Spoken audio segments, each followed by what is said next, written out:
You've probably noticed it already, even if you haven't said it out loud to anyone. Something has shifted.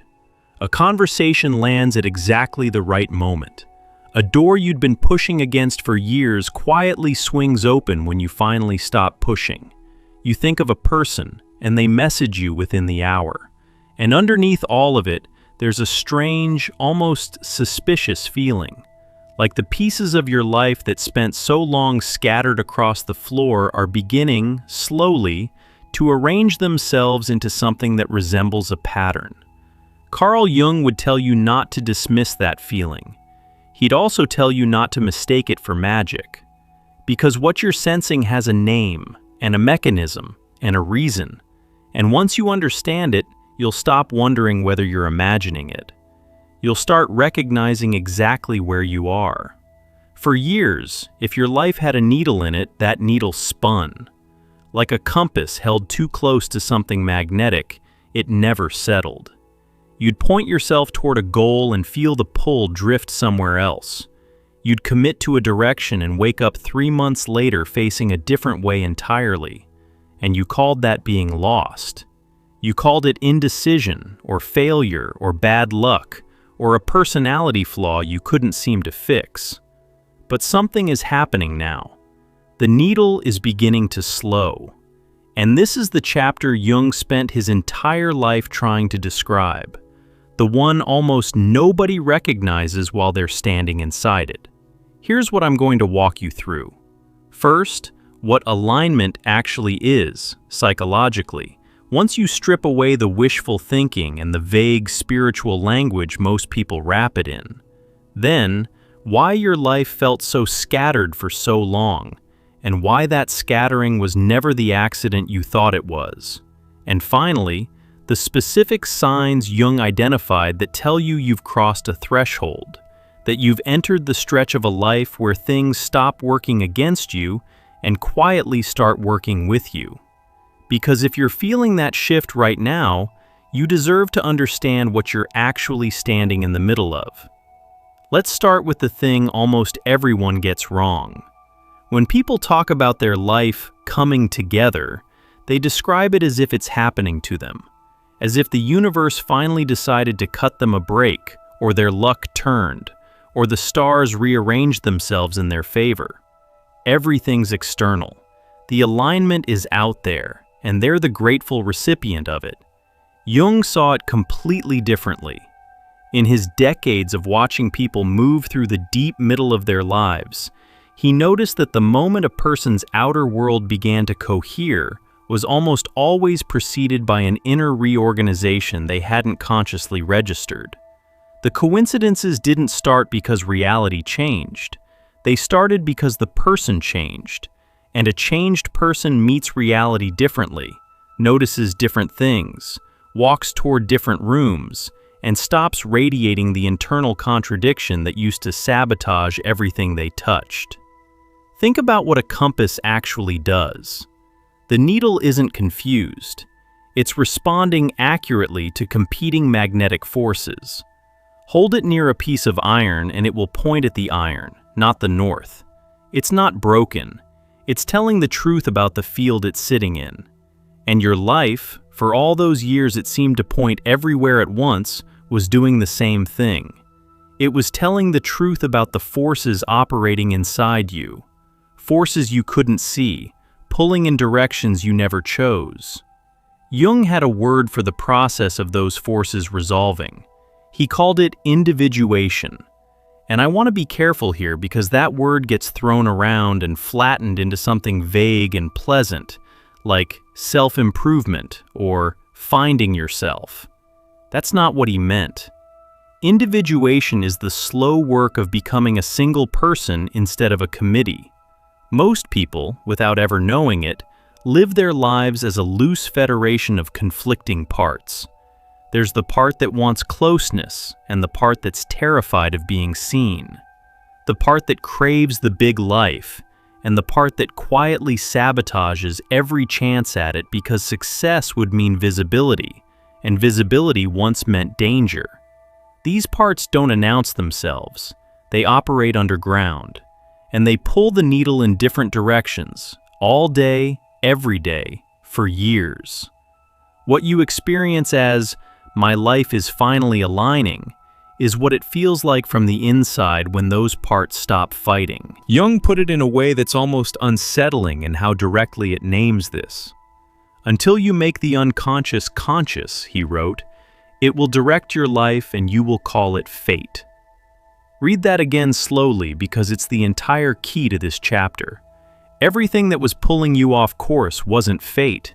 It was unconscious material running the show from behind a curtain. And the reason your life is starting to align now is that some of that material has finally come into the light. Through suffering, through age, through exhaustion, through whatever finally forced you to look. And what you've made conscious can no longer steer you in secret.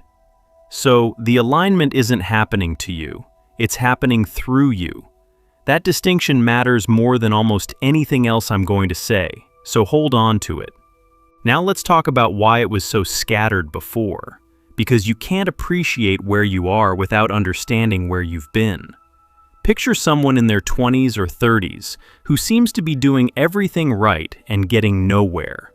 They set goals, they work hard, they read the books, take the courses, make the plans, and yet every direction they commit to eventually collapses or curdles or quietly loses its meaning. From the outside, people say they lack focus. From the inside, it feels like being cursed, like there's a leak in the boat that no amount of bailing ever fixes.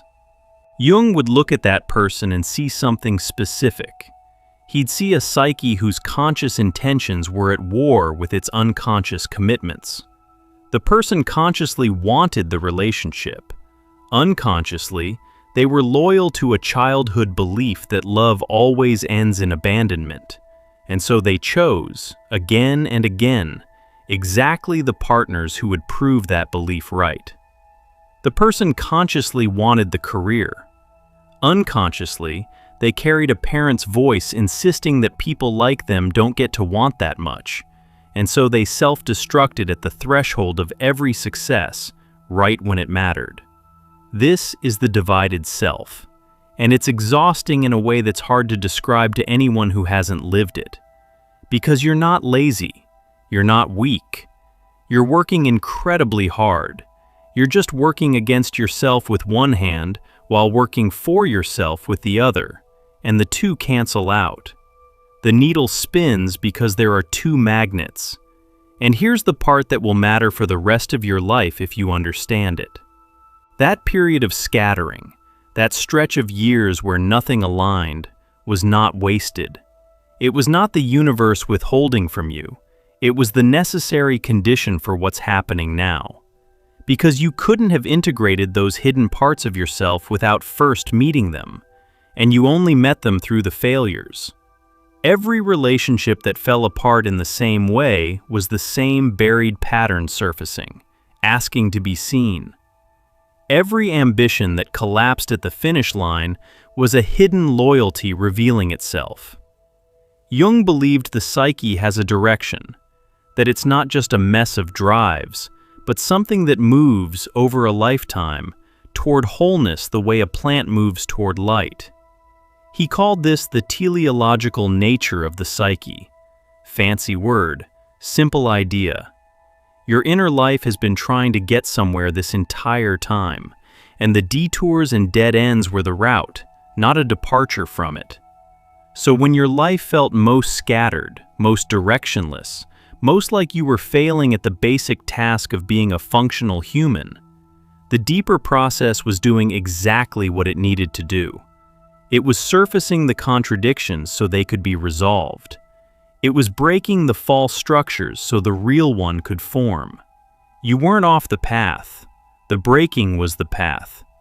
That's a hard thing to accept while you're in it. It's much easier to see it now, from where you're standing, with the needle beginning to settle. Let me show you the actual mechanism of how the alignment starts, because I don't want to leave you with something mystical. Jung was a clinician before he was anything else, and he identified a very concrete process that has to happen for a life to cohere. He called it the withdrawal of projections. Here's what that means in plain terms. For most of your life, you carried pieces of yourself that you couldn't tolerate, qualities you'd learned were unacceptable, needs you'd been shamed for, powers you were afraid of. And rather than hold them, you unconsciously cast them onto other people. The rage you couldn't feel, you saw everywhere in others. The ambition you disowned, you envied and resented in the people who lived it out loud. The vulnerability you'd buried, you found unbearable in anyone who showed it. You were, without knowing it, watching a movie of your own unlived life playing on the faces of everyone around you. And here's why that matters for alignment. When you're projecting, you're not actually in contact with reality. You're in contact with a distorted version of it, filtered through everything you refuse to see in yourself. You can't align with a world you're not actually perceiving. You keep colliding with the same people, the same conflicts, the same disappointments, because you're not meeting them. You're meeting your own projections wearing their clothes. The withdrawal of projections is the moment you start pulling those pieces back. You recognize the rage as yours. You claim the ambition as yours. You stop needing other people to carry the parts of you that you couldn't hold. And the instant you do that, something extraordinary happens. You begin to see people clearly, maybe for the first time. And a person who sees clearly makes different choices, walks toward different situations, chooses partners and friends and work that actually fit, because they're finally responding to what's real instead of what's projected. That's a huge part of what alignment actually is. It's the slow return of reality. It's contact. It's the fog lifting so that when you reach for something, you're reaching for the thing that's actually there, and your hand finally closes around it instead of passing through. Now I want to talk about the center of all of this, because Jung believed there was something orchestrating this whole process, and understanding it changes how you'll experience everything that's happening to you. He made a distinction between the ego and the self. And I know those two words sound almost the same in everyday speech, but he meant something very precise. The ego is your conscious sense of I, the part of you reading these words, making plans, worrying, deciding, the small captain standing on the deck of the ship. The self, with a capital S, is something much larger. It's the total psyche, conscious and unconscious together. And Jung believed it functioned as an organizing center, a kind of inner intelligence that knows the direction of your wholeness even when your ego is completely lost. For most of your life, the ego thinks it's in charge. It makes the plans, sets the goals, decides who you are and what you want. And it spends years bewildered by the fact that its plans keep failing and its goals keep dissolving. What the ego doesn't realize is that there's a deeper current running underneath it, and that current has its own agenda, not to make you comfortable, but to make you whole. The chapter where everything starts aligning is the chapter where the ego and the self stop fighting, where the small captain finally stops steering against the current and starts steering with it. And when that happens, the sensation is unmistakable. Things get easier, not because you're trying harder, but because you've stopped forcing the ship upstream. The effort that used to produce nothing suddenly produces results, because for the first time, your effort and the deeper current are pointing the same way. The needle settles because there's only one magnet now. The self and the ego are no longer two forces. They've become a relationship. Jung believed this was the single most important development in the second half of a human life. He wrote that the privilege of a lifetime is to become who you truly are. And notice, he called it a privilege, not an achievement, because it's not something you can force or purchase or manufacture through willpower. It's something that unfolds when you finally stop obstructing it. The alignment you're feeling is the ego getting out of the way of a process that was always trying to happen. And this brings us to the strangest, most beautiful part of what Jung observed. The phenomenon that makes this chapter feel almost supernatural, even though it isn't. He called it synchronicity. You felt it. The meaningful coincidence that's too precise to be random. The book that falls open to exactly the passage you needed. The stranger who says the one sentence that answers the question you've been carrying for weeks. The chance meeting that changes the entire direction of your life. Jung spent years studying these, and what he concluded unsettled even him. He came to believe that as a person individuates, as the inner world comes into order, the outer world begins to arrange itself into meaningful correspondence with it. Not as cause and effect, as a kind of resonance, as if the boundary between inner and outer becomes thinner, and the two start speaking to each other. Now, you can take that as far into the mystical as you want, and Jung himself was cautious about it, but there's a grounded version of it that I don't think anyone could argue with. When you're internally scattered, you don't notice the meaningful coincidences, because you're not aligned enough to receive them. The book falls open to the perfect passage and you skim past it, distracted, defended, half present. The stranger says the sentence and you don't hear it. The opportunity appears and you're pointing the wrong way, so you never see the door. But when the inner needle settles, your perception sharpens. You become present. You start noticing the correspondences that were probably always there. And more than noticing, you start acting on them, because an aligned person moves toward meaning instead of away from it. So the synchronicities don't just increase. They start bearing fruit because you're finally coherent enough to walk through the doors that open. Jung said that synchronicity is an ever-present reality for those who have eyes to see. Read the emphasis carefully. For those who have eyes to see. The reality was always there. What changes in this chapter is you. You develop the eyes. And a life that seemed random and indifferent starts to feel, quietly, like it's in conversation with you. If any of this is landing, if you're recognizing yourself in the description of a needle that's spun for years and is only now beginning to settle, then there's something I want to point you toward, because this chapter rewards attention. We put together a guide called True Self-Discovery, 24 reflection exercises drawn from Jung's work, built for exactly this stretch of a life, when the inner reorganization is happening and you want to move with it instead of stumbling through it half-blind.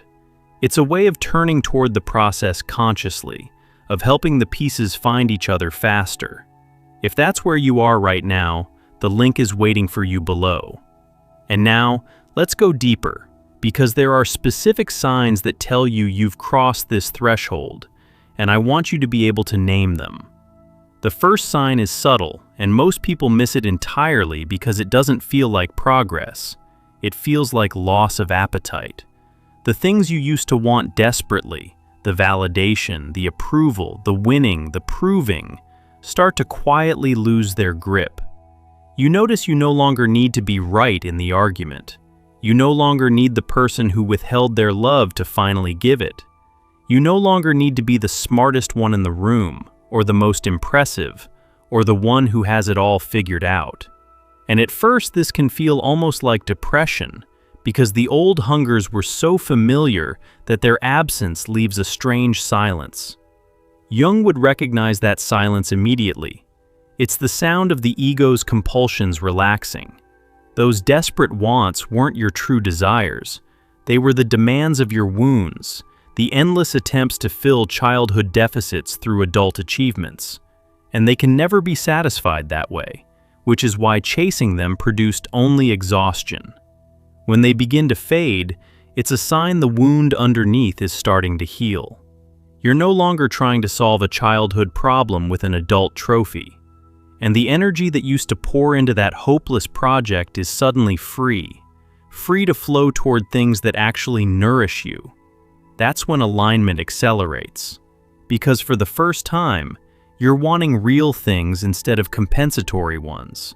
And real desires tend to be met because they're rooted in who you actually are, rather than the hole you were trying to fill. The second sign is that you start being able to tell the difference between the things that are yours and the things that were handed to you. For most of your life, you carried goals you never chose.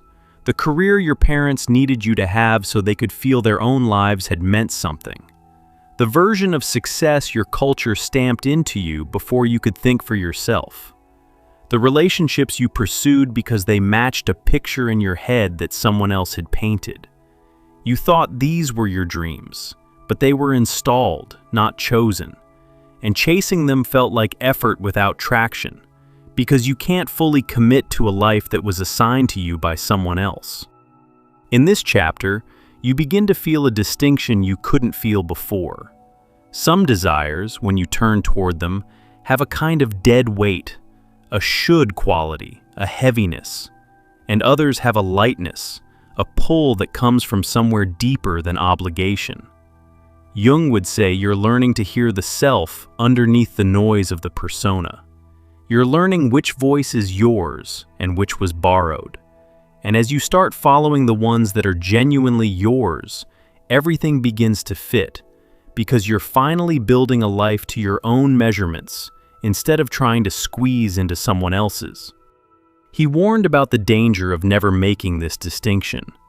The world will ask you who you are, he said, and if you do not know, the world will tell you. For years, maybe, you let the world tell you, and you built a life on that borrowed answer, and wondered why it never quite fit your body. This chapter is where you stop letting the world answer for you, and a life built on your own answer aligns in a way a borrowed life never can. The third sign is that your relationships begin to sort themselves out, sometimes gently, sometimes not. As you come into alignment, the connections built on the old, divided version of you begin to strain. Some friendships quietly fade, not through any dramatic rupture, but because they were held together by a shared unconsciousness you're no longer participating in. Some relationships deepen suddenly and unexpectedly, revealing a substance you couldn't access before. And new people appear, people who seem to arrive precisely when you became ready for them, who match the person you're becoming rather than the person you were. This can be disorienting, and I don't want to pretend it's painless. Watching a long friendship dissolve because you've outgrown the dynamic that sustained it is genuinely hard. But Jung understood something essential here. You cannot align your outer life while remaining entangled in relationships that require you to stay divided. Some connections were built on your smallness. They were arrangements in which you agreed to stay unconscious so someone else could stay comfortable. And when you begin to individuate, those arrangements break because you're no longer able to hold up your end of a bargain you never should have made. What replaces them is worth the loss, because relationships formed from your integrated self have a quality the old ones never could. They don't require you to perform, to shrink, to manage. They fit. And a life full of relationships that fit is a life that feels, finally, like it's arranging itself around you correctly.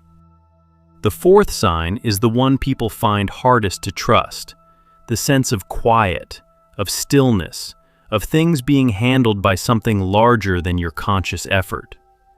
We've been trained to believe that a good life is one we force into existence through relentless striving. So when the striving relaxes, when things start happening more easily, more smoothly, with less white-knuckled effort, a suspicious part of us assumes we must be doing something wrong. Surely it can't be this uneffortful. Surely we should be struggling more. Jung would tell you that ease is not a sign of laziness in this chapter. It's a sign of alignment. When your conscious will and your deeper nature are pointing the same direction, effort stops being a fight against yourself and becomes simple momentum. You still work, often harder than before actually, but the quality of the work changes. It stops feeling like pushing a boulder uphill and starts feeling like paddling with the current. The results that used to require enormous force now arrive with a fraction of it, because you're no longer spending half your energy fighting your own hidden resistance. That stillness you feel underneath the activity, that's the settled needle. That's the ego no longer at war with the self. And it's one of the surest signs that you've entered the chapter I've been describing. But I need to be honest with you about something, because if I only told you the beautiful parts, I'd be selling you the same lie the spiritual marketplace sells, and Jung would never forgive that. This chapter is not a permanent arrival, and it does not feel, from the inside, the way it looks from the outside. From the outside, or from the future looking back, the alignment is obvious. You'll be able to point to it clearly. That was the year things turned. That was when it all started clicking into place. But while you're standing inside it, in real time, it rarely feels triumphant. It often feels uncertain, tentative, even fragile. You catch yourself waiting for it to fall apart. You don't fully trust it. Part of you is braced for the other shoe to drop, because you spent so many years in the scattering that coherence feels unfamiliar, almost unearned. Jung understood this deeply. He knew that a psyche which has lived a long time in conflict doesn't immediately relax when the conflict resolves.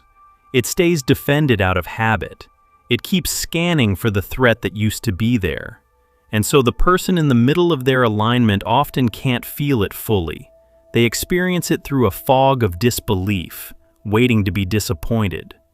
If that's you, if you're feeling the shift but refusing to trust it, keeping one hand on the exit, unwilling to let yourself believe your life might actually be coming together, I want you to hear this clearly.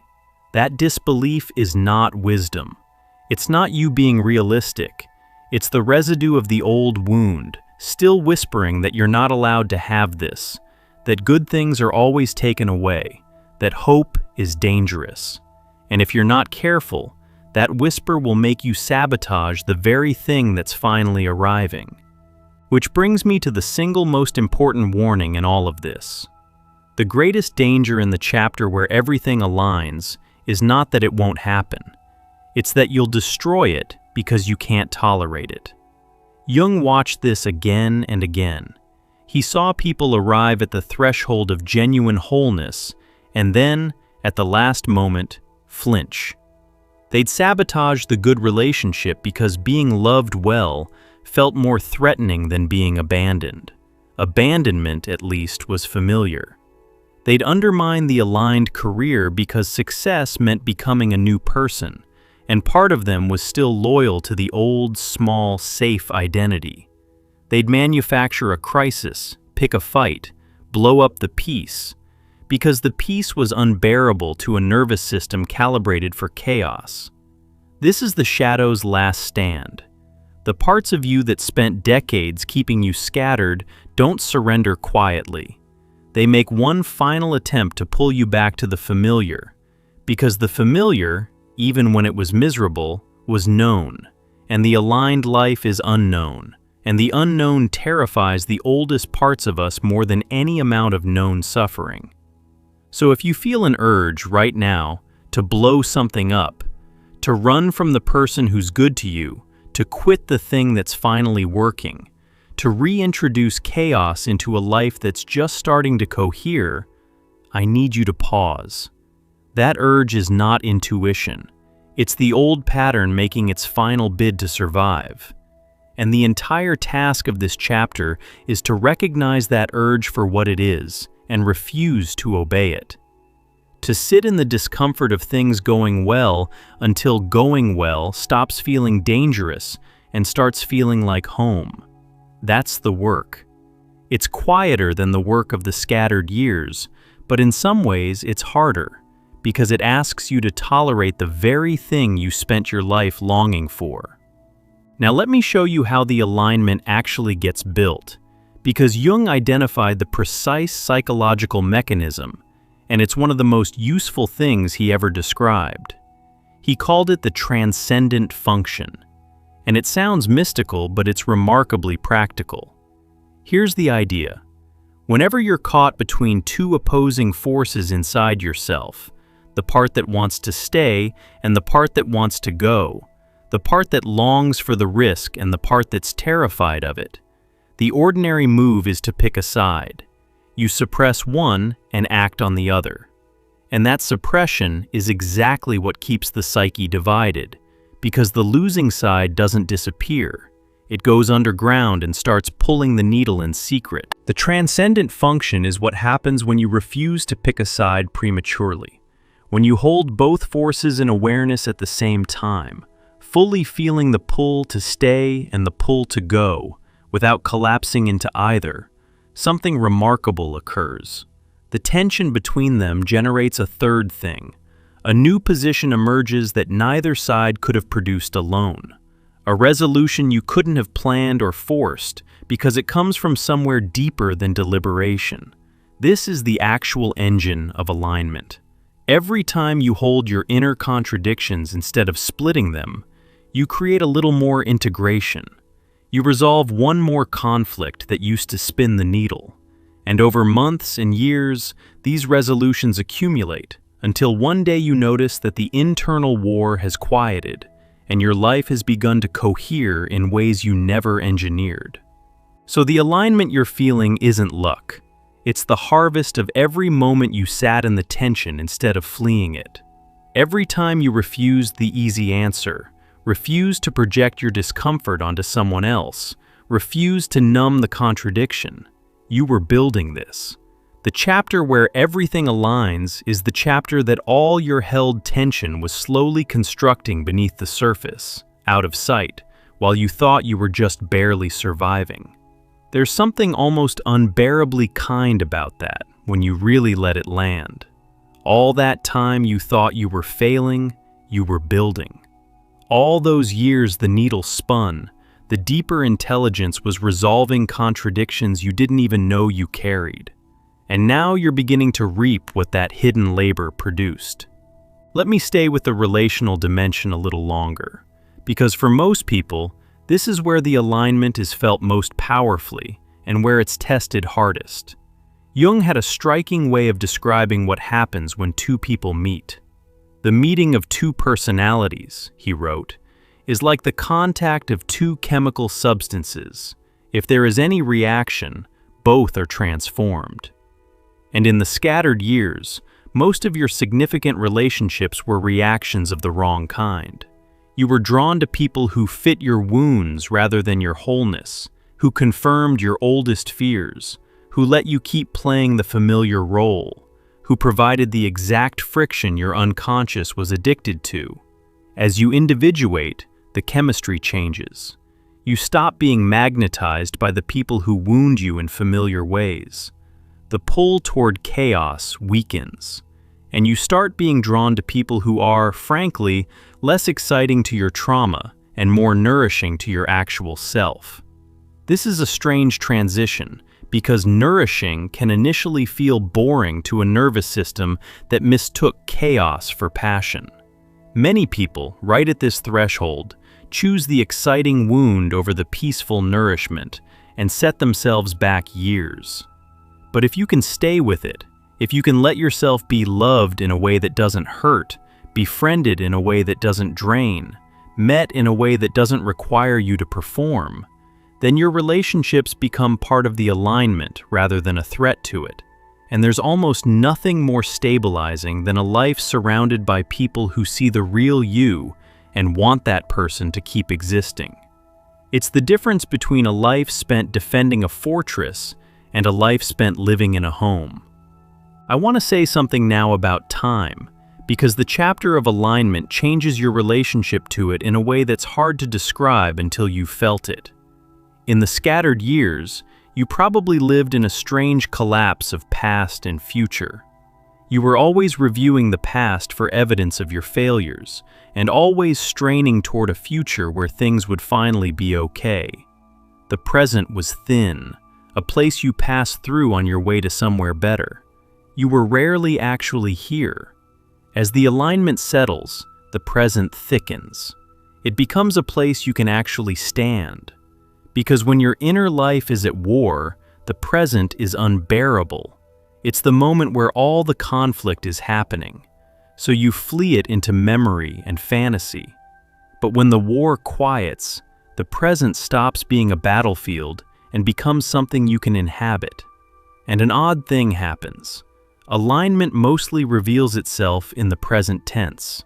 The synchronicities, the ease, the right conversation at the right moment, these only appear to a person who is actually here to notice them. The more present you become, the more aligned your life appears, because you're finally awake in the only place where alignment ever actually happens. This is what Jung pointed at with one of his most famous lines: "Who looks outside dreams, who looks inside awakes." For years you looked outside, hunting for the thing that would fix you, and you moved through your life half asleep, half dreaming. The turn inward, the willingness to face your own depths, is what woke you. And a person who is awake meets their life directly. The alignment was partly always there, waiting for someone present enough to see it. Let me now address the fear I know is sitting underneath all of this for many of you. The fear that it won't last, that you'll read this, feel a surge of recognition and hope, and then next week it'll all fall apart and you'll be back in the scattering, needle spinning, more disappointed than before because you dared to hope. Here's the honest truth Jung would offer. The alignment is not a permanent state you achieve and then possess forever. Individuation is a lifelong process, not a destination. There will be new contradictions to hold, new shadow material to integrate, new seasons of confusion. The needle will drift again at times because you're a living person, and life keeps presenting new forces. But, and this is everything, you don't lose what you've built. The integration you've achieved doesn't evaporate. The projections you've withdrawn don't come flooding back automatically. The relationship between your ego and your deeper self, once established, becomes a reference point you can always return to. So, even when future confusion comes, it comes to a different person. Someone who now knows what alignment feels like, knows how they got there, and knows the way back. The scattering, if it returns as a passing weather system rather than a permanent climate, and you move through it with a steadiness you simply didn't have before. That's why this chapter matters so much. It's not that everything will be perfect forever. It's that you're establishing a center that holds. You're becoming someone who has an inner home to return to. And a person with an inner home can weather anything, because they're never truly lost again, no matter how the outer weather turns. So what does this chapter actually ask of you? Because I don't want to leave you passive, waiting for alignment to happen to you like weather. There is a posture that helps it, and Jung was clear about what it is. It asks you to keep making the unconscious conscious, to keep turning toward the parts of yourself you'd rather not see, because every part you illuminate is one less magnet secretly spinning the needle. It asks you to withdraw your projections, to catch yourself when you're casting your own disowned qualities onto others, and to take them back, painful as that is. It asks you to hold your contradictions instead of fleeing them, so the transcendent function can keep doing its quiet work of resolution. And it asks you, maybe hardest of all, to tolerate the good, to let the alignment be real, to stop bracing for its collapse, to allow yourself to actually receive the life that's finally arriving. None of that is dramatic. This chapter isn't built through grand gestures. It's built through 1,000 small acts of consciousness, small refusals to run, small moments of staying present when you'd rather disappear. And it accumulates. It always accumulates.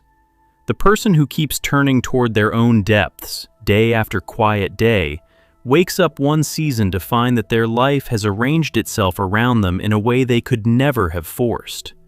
Let me return to the compass one last time, because I want you to carry the whole image with you. For years the needle spun, and you called it being lost. But it was never lost. It was accurate, accurately reflecting the divided forces inside you, telling the truth about a field full of competing magnets. Every direction it pointed was a clue about a part of you that hadn't yet been seen. And the reason it's beginning to settle now isn't that the world finally cut you a break. It's that you did the work, often without knowing you were doing it, of resolving those forces one by one, of making the fate conscious so it stopped ruling you from the dark. The needle is settling because there's finally one field instead of many, because the parts of you that pulled in different directions have started, at last, to point the same way. And a person whose inner compass points true begins to walk, without even trying, toward the life that was always meant for them. You're standing at the beginning of that walk right now. That's what the ease is. That's what the coincidences are. That's what the strange, quiet feeling of things clicking into place actually means. You've entered the chapter Jung spent his life trying to help people recognize. The one where the inner reorganization has finally reached the surface, and the outer world starts to reflect a coherence that was building beneath everything the whole time. Don't flinch from it. Don't blow it up because peace feels unfamiliar. Don't wait for it to be taken away. Let the needle settle. Let yourself believe, tentatively at first, and then fully, that your life is genuinely beginning to align. Because it is, and you're the one who made it possible. Through every hard year you didn't know was building this. The scattering was the route. The failures were the map. And the person who walked through all of it is exactly the person who's now ready to receive what's on the other side. That person is you. And the chapter you're entering, the one where everything starts pointing the same direction, is not the reward for surviving the darkness. It's what the darkness was quietly assembling all along. There's a horizon ahead of you now that you couldn't see before, because you were too busy fighting yourself to look up. It's visible now, and you don't have to know exactly what's on it. You only have to keep walking in the direction the settled needle is finally showing you, trusting, at last, that it's telling you the truth. If something in you has been stirring while you listened, if you felt the needle beginning to settle, and you want to move with this process consciously rather than stumbling toward it in the dark, that's exactly what we built true self-discovery for.